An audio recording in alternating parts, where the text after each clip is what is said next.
This is the Dover Download Podcast. My name is Christopher Parker, and for the past 25 years, I've had the pleasure of working with, learning from, and talking to a variety of volunteer, staff, and community members. This podcast explores conversations, activities, and a variety of policies and programs which exist here in Dover to improve the community in one way or another.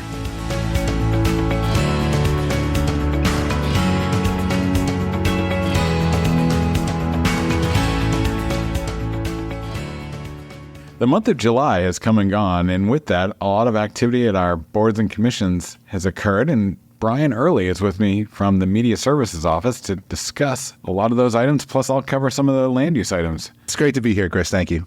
Council met twice this month. Any things to highlight? One of the big things that happened at their second meeting of the month on July 24th was the ratification of 7 bargaining agreements with the 7 different unions. These unions cover pretty much all non-school employees within the city.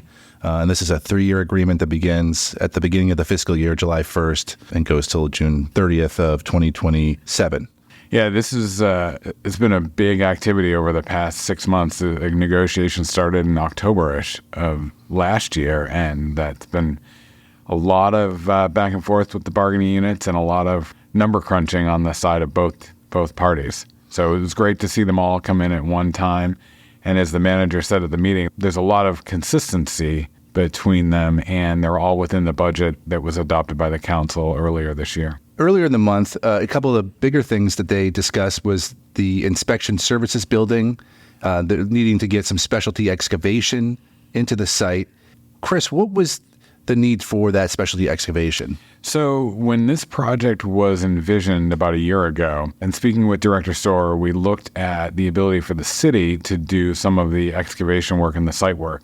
And John was pretty excited that we could, and he looked at it as an opportunity to teach some of the newer employees how to use heavy equipment, how to make the site improvements that come. In this case, it would have been an excavation for a building foundation, but a lot of the same skill sets are used for repair work on utilities. And so the hope was to use some of our seasoned staff to train some of the new staff.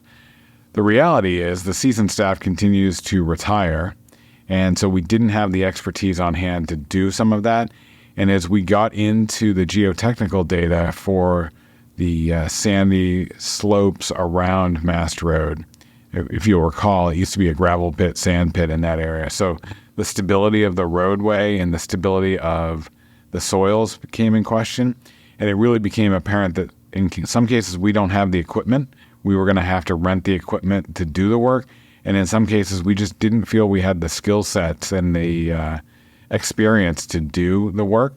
So we ended up having to go out to bid and bringing in a contractor. We ended up with Northeast Earth, who's doing the work down on the waterfront. So we've got a good relationship with them, know what they're doing. But at the same time, working with Martini Northern, who's the building contractor, we were able to tie those together so that Martini is going to actually provide the oversight so that we can remain on track for constructing the building that will result from the foundation work. And this inspection services building will be built on the property of the community services building as well. This will house all the inspection staff. Correct. It's essentially across the parking lot from the existing community service facility. It'll be right up against Mast Road, and the visitor parking will actually be parallel parking on Mast Road. And the design is such that in the future we can add on to this building. So if there's a need for community services expansion, and what we've talked about is maybe moving the administrative staff across to this new building and then having the operations staff expand within the existing footprint of the Mast Road Public Works facility, which, if we're keeping track, is just over 23 years old. So that building has seen a lot of changes itself, and what we wanted to do was anticipate in the future there might be a need for realignment of the space within it. The other significant agenda item at the first council meeting on July 10th was the additional scope of work for the waterfront, and that included a couple different aspects of that, correct? Right. So in that case, we are getting ready to do the closure of the dredge cell. The dredge cell is a component from the river dredging, which occurred about 15 years ago. Work that we've done in conjunction with Eversource to create a spoils pile up behind the waterfront next to McGlarris Park, where we ultimately will have a parking lot created. And so the work that the council approved included having Northeast Earth do some of the site work for that dredge cell closure, as well as there's improvements that are needed at McGlarris Park. The ball fields are long in the tooth in needing to be refreshed. I've said it before that my son played there in 2011 and they probably needed to be redone then. And in addition, there's some processing of material, ledge, gravels, et cetera, that we have a need for as we continue the site work and the public improvements portion of the waterfront project. So Northeast Earth had given us a cost to do that, and we remain in budget on that project and the dredge cell closure project, which both funding is being used for the work that was authorized. The McGlarris Park, where the baseball fields, even though the dugouts and the fences are being removed, that will be improved and remain a ball field. Right. So what we're doing is we're creating a blank slate. We're removing the fencing, the dugouts, et cetera, to help create a clean location to build new fields on. We're hoping, and the design engineers are working on this now, we're hoping to go from 2 fields to 4 fields and recreate the fields that were there, but also create an instructional field and a mid-level field so you could have a variety of activity. And then we're going to try to work with Dover Softball, which has 2 fields adjacent to it, and have more synergy between the field layout and the parking to create a better layout and flow for the fields. Well, that pretty much wraps up the city council agenda for July. So Erin couldn't be with us today, and she passed on some notes, and so let's switch over to those. We heard recently on the podcast about the Conservation and Open Space Master Plan chapter that she and Dr. Gaspari are working on. They provided an update to the Conservation Commission on the 8th about that work, and there still is a link available if people want to provide feedback on the website. They can do so. In addition, the zoning board met and it approved 4 variances. One was for a property on Locust Street, which is seeking a conditional use permit from the planning board to build a 3 to 4 family dwelling unit. It needed relief from setbacks for a parking lot. Another was for a sign permit for 51 Main Street. A third was to allow 48 Old Rochester Road a variance for the minimum lot size, where it's a 12,000 square foot minimum lot size, but they are creating 12,000 square foot minimum lot size where they are actually providing 10,000 square feet per lot.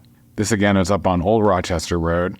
And then finally, a variance for 239 Knox Marsh Road, which is a mixed-use project at the end of Knox Marsh Road right before the Madbury town line. The zoning requires commercial on the first floor, residential above, and the applicant sought to merge all of the commercial onto one building and have a standalone commercial building with a standalone residential building as opposed to mixing the two. The previous plan for this, which had been approved by the planning board, had 2 commercial first floor, residential above, and so the current owner of the property thinks that they're going to have a better opportunity to seek commercial tenants if they have a standalone commercial building. So that, I believe, will go back to the planning board as well for site plan approval or reapproval. And then finally, the planning board met on the 23rd. It meets once a month during July and August on the 4th Tuesday. So on the 23rd, it met and it tabled discussion on impact fees, which is the conversation it's been having for a while. It approved a 2-lot subdivision off Littleworth Road. It continued the recodification process of the zoning ordinance that the council had begun earlier this summer. And then it also approved an amendment to the Point Place master plan on Dover Point Road. Previously, a 60-unit building had been approved. It's known as Building 7. The developer has seen the cost of construction and had his design team look at how to make that property developable within the financial constraints they have. They came back with a plan that nixes the 60-unit within one building and replaces it with 4 2-story buildings totaling 32 units, and he's hopeful that this will allow him to get that project underway and really finalize Point Place. And then finally, continuing work that's been ongoing since about 2005, the planning board reviewed the next phase of the community trail extension. This would start at Bellamy Park, the Bellamy Road parking lot for Bellamy Park, and go through the park and connect up behind properties on Martha's Way and Lilac Lane and finalize at a trailhead in Knox Marsh Road. This is something that's been in the works for a while, and we're working with state and federal authorities on getting grant funding for most of this work. Previously, this design had gone through the disc golf park, and just wanting to make sure that we keep safety in mind and don't create hazards, the design team looked at a way to avoid the disc golf park, which also helped with some of the grade changes. If you've ever been out in Bellamy Park, you know it's not all flat, especially along the river. So the planning board reviewed those plans provided by Fuss & O'Neill, who's the city's consultant on that project. Now, this is just a draft engineering report. It still has some ways to go in this process. Yeah, the process that's used with the federal granting authorities requires a couple different steps, and this was one of them to do a draft engineering study that the state will now review as well, but they needed the city to go through a public process of exploring it, and now the state will sign off, which will then allow Fuss & O'Neill to do the final designs. So those are the activities for the council and the land use boards. Are there any other activities we need to highlight? I know July can be vacation time for some boards and commissions. I know it was for the Parking Commission, but is there anything else that jumps out to you, Brian? The Solid Waste Advisory Committee also met in July. This month, they received a presentation from Waste Management on a potential contract extension. You'll recall the committee has been tasked by the City Council to provide a recommendation on how to proceed with curbside solid waste collection and recycling when the Waste Management's contract expires at the end of this fiscal year, which is June 30th, 2025. The presentation from Waste Management looked at extending the current contract for 2 years with inflation adjustments, kind of using the same curbside system collection, which involves workers putting the trash and recycling into the truck. On the third year would start a sort of a new 5-year contract with a toter system that the city's been looking at. The trucks would actually grab the toters and put it in the truck, saving labor and also safety for the workers. The Solid Waste Advisory Committee plans to meet again on August 7th to finalize a recommendation to the City Council to consider. Initially, the committee was considering the feasibility of bringing curbside recycling in-house. After reviewing data, they now believe it would be best for the city to contract with an outside vendor for curbside waste and recycling collection. And that's all I have for you, Chris. One last thing to wrap up on here, Brian, is I think we could do a solid to the appointments committee and remind people that there are plenty of board, committee, and commission openings. And if people are interested in serving on these valuable instruments of governance here in the city of Dover, they could certainly go to the city clerk's office and fill out a volunteer application form, go to the board, committee, and commission's webpage and see where there is vacancies and sign up. We'd be happy to walk people through getting invested in their community by serving on a board, committee, or commission. Councilor Hackett had a big plug for the Arena Commission, looking for people to come out. And she reminded at the recent council meeting that you don't have to be a hockey fan. It really takes people that are like skate night or Camp Cool or figure skating. There's a lot of opportunity to get involved and be helpful in those aspects. I think also the Pool and Rec Advisory is also a great spot, looking for some new energy folks. Absolutely. Like we are seeing with staff retirements, we're seeing some board and committee members who have been long serving that are ready to let a younger generation take over and lead. I will look forward to talking to you next month, and maybe Aaron will be back to join us, or maybe the reverse. You'll find time off and Aaron will be here alone. Look forward to it. Thanks, Chris. Have a great day. I am pleased today to bring back to the table Donna Benton, our planning director, who might now hold the record for the amount of interviews here on the Dover Download podcast. Joining with her is Jim Maxfield, our building official. We're going to talk today about the evolution of inspection services and the new building we are looking to construct for Jim and his team. Welcome, Donna and Jim. Thank you. Good afternoon. Thank you for having us. So, Jim, while you haven't been on the podcast before, you are a known figure here in the community, and you've been with the city for 34 years? 30 years, yeah. 30 years. Just feels like 34. Right.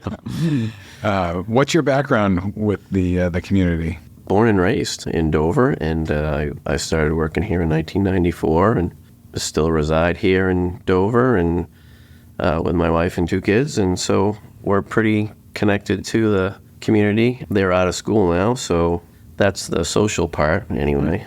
And then, of course, the connection with the community through inspection services has been, I was the electrical inspector for a couple decades, actually. I was going to say. Couple decades. And then I was the building inspector, and now I'm the building official since 2016.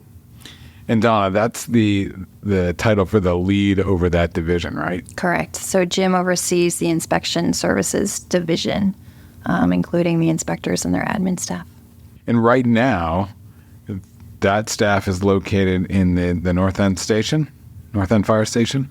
Yes, we're located in the North End Liberty Station. So I like to say that when I started with the city, you were in a space about the size of the table we're sitting around. And inspection services was on the second floor in a sort of cubby in City Hall. The room we now use is the server closet, which should say something. And both pro and con in my mind, we got you out of that space and out of the building, which is the con, I think, in 2008, and moved to the North End Station ostensibly to give you more space. And then it was not enough space.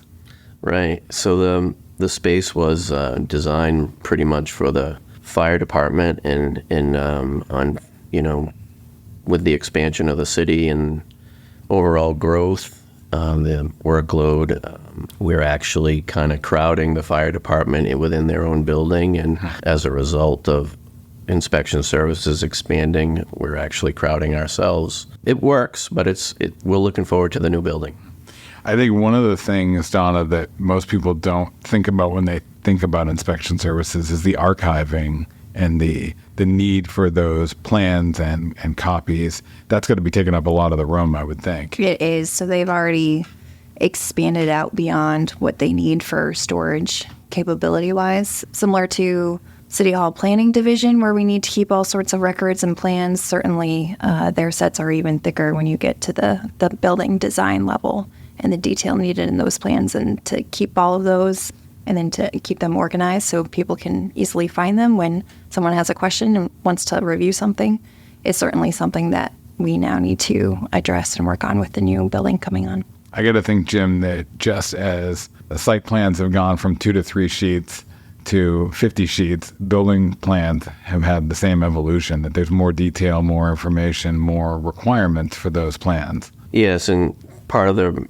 reason for that too is to be proactive in our plan review. So if there's any challenges, they can be fixed without too much effort on anyone's side, whether it's the developer side, the inspection services team, or anybody else that's involved with the project. So we're 100% paperless now. We have to keep what we have, which requires about 500 square feet minimum of storage. And again, to maintain that and to keep it organized in one spot can be challenging at times. I would think that, Don, maybe you know of this, I would think one of the unique features of the way we've got the organization is that Jim sits on the technical review team.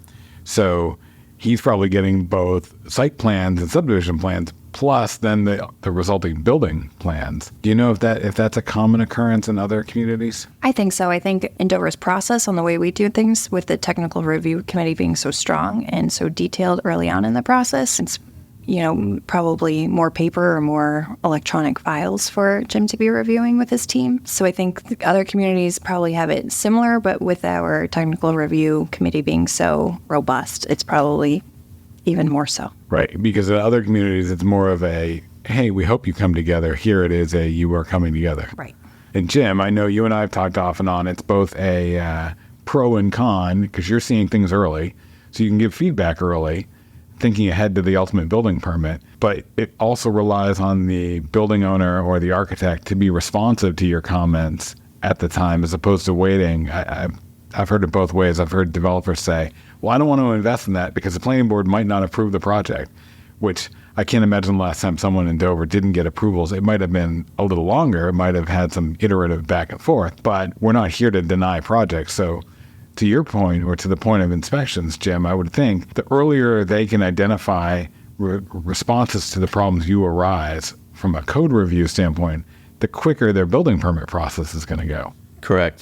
So we try not to get too detailed into the architectural plans, but we do need to have the developer present what the general scope of the projects, and what we look for is typical means of egress and site access, just to make sure that the infrastructure that's going in is in the right spot, and that affects all of the site work, and that definitely is what the planning board is reviewing as part of the application is the overall project. So I think it helpful. And then, of course, if there's something that doesn't, raises question for whatever reason, we have a great relationship with all the engineers. We can just kind of pick up the phone and mention it to them, and sometimes they're able to bring a revised plan to TRC even at times. So I think the process works. It may seem like it's a little bit more heavy lifting up front, but I think at the end of the day, I think it goes better for the developer and the owners, and it certainly shows that Dover is being transparent in their code compliance efforts. You both have alluded to the fact that you need more space. I led off that we were going to talk about that, so let's talk about that. So we went through a process of a design build request for proposals. We brought on Martini Northern, which has done other projects for us and with us, and gone through the space needs analysis, and we are now going to break ground and start that project.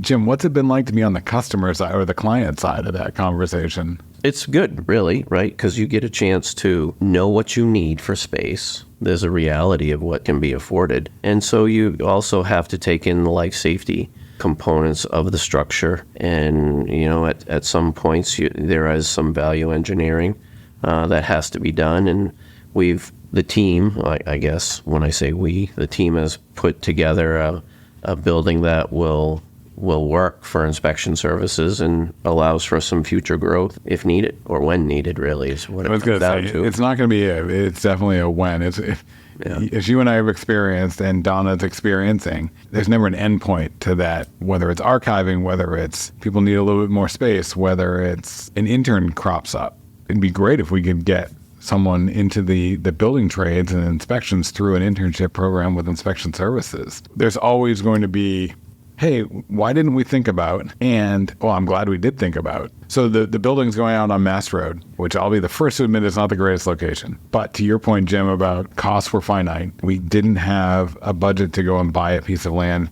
Plus, we probably didn't want to take tax-paying land off the tax rolls. But we're getting it done. Donna, what was it? How did it go through the planning board process? So in Dover, we tried to treat all city projects like we would with any private development. So it came through TRC and the planning board process. No real questions were raised by the public, and had kind of smooth sailing at the planning board approval phase, and went on and have had concept meetings and kind of pre-construction meetings with the site team here in Dover, as well as Martini Northern's team that they put together.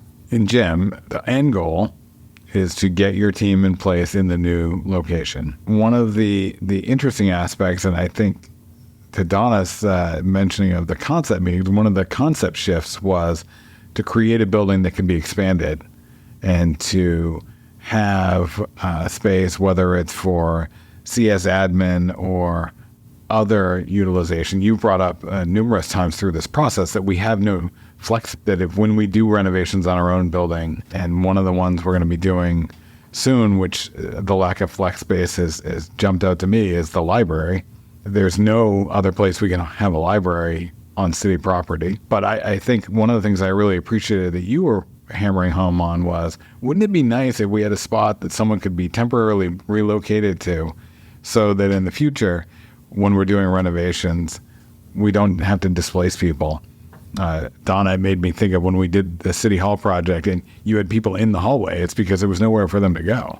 Yeah, a lot of conference spaces were swarming with people. One of the interesting evolutions we've seen with the inspection services, and Jim alluded to this earlier about paperless, is moving from multiple paper copies to the electronic permit portal submission page.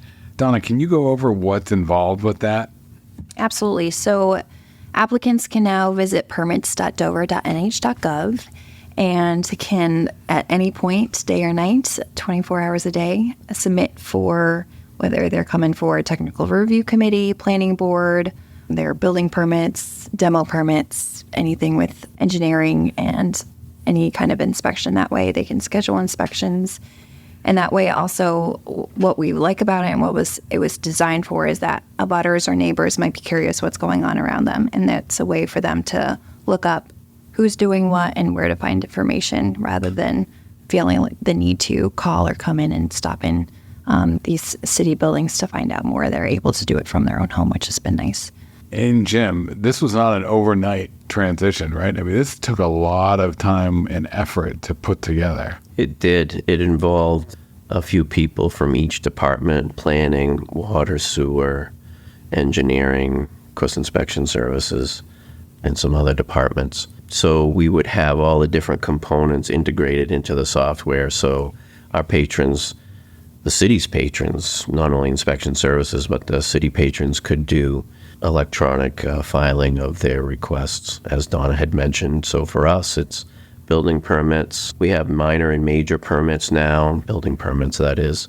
We have electrical, plumbing, mechanical, fire, sprinkler, all help as well, place of assembly permits. The other component of the software is we can invoice electronically, which for our patrons, they're getting their invoices in time, and it's one less thing that is kind of bogging the office down, or had bogged the office down, so we can try to give a little bit better customer service. So I think while there are challenges with learning new software, and certainly if you're a contractor in the area, it might be a little challenging in the fact that all municipalities have different software, but it works, and we're able to communicate electronically with the patrons. And certainly if anyone's having any challenges, we have a portal in the lobby, and admin staff can assist with anyone that's having a challenge, either in person or on the phone.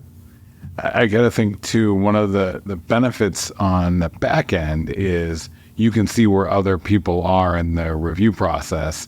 So if you're waiting for information from, say, the zoning administrator, if you're doing a building permit review, you can sort of ping them and let them know this is part of the review process. And then Donna, from the entitlement standpoint, it shows a whole workflow on the back end as well. So you know where maybe engineering needs to do a review or Jim needs to do a review. So it's I hope long term it helps you all in efficiency. Right, and that's the goal. I mean, I agree with Jim. There's been some growing pains, but I think that's expected when you have about 60 application options, both for staff to learn and figure out, but also for the public. But I think once enough time has passed, the public's going to be able to understand how to view things and how to get status updates and how to use it. And staff, I think, has come a long way with it as well. One of the things I want to make sure we cover on the permit software is Jim mentioned that there were a lot of departments involved with the sort of workflow. But if we didn't have IT dedicating their time and efforts to this, we'd all still be looking at software and trying to think of what we wanted to do. Annie Dove and her team really were integral in developing and understanding the software options and working with the team that was created to sort of shepherd this through. Absolutely. They were a great asset to the team, and certainly appreciate their patience while we tried to figure out what best fit us and our patrons. Yeah, and still are with all the questions that come up, both from the public and staff. Jim, what are you looking forward to during this process, besides the end? Right. I'm looking forward to all of it, really. I mean, just from breaking ground through the construction process, being involved with your team's structure where they're going to come to work day in and day out and try to make it so that it's a good place. It's, for everyone to come to work, and it's easily accessed by the public, and there is plenty of room down on Mass Road, so it should be convenient for everyone all around. And I'm looking forward to having a lot better actually, work efficiencies and us all being near each other and not across the halls and different ends of the building, and being in the same place with close by with our records anyway. I'm looking forward to having you in purpose-built space, meaning not someone else's space that we repurposed for you, but it's actually designed with you in mind. And the ironic thing, you mentioned that it's public parking, et cetera.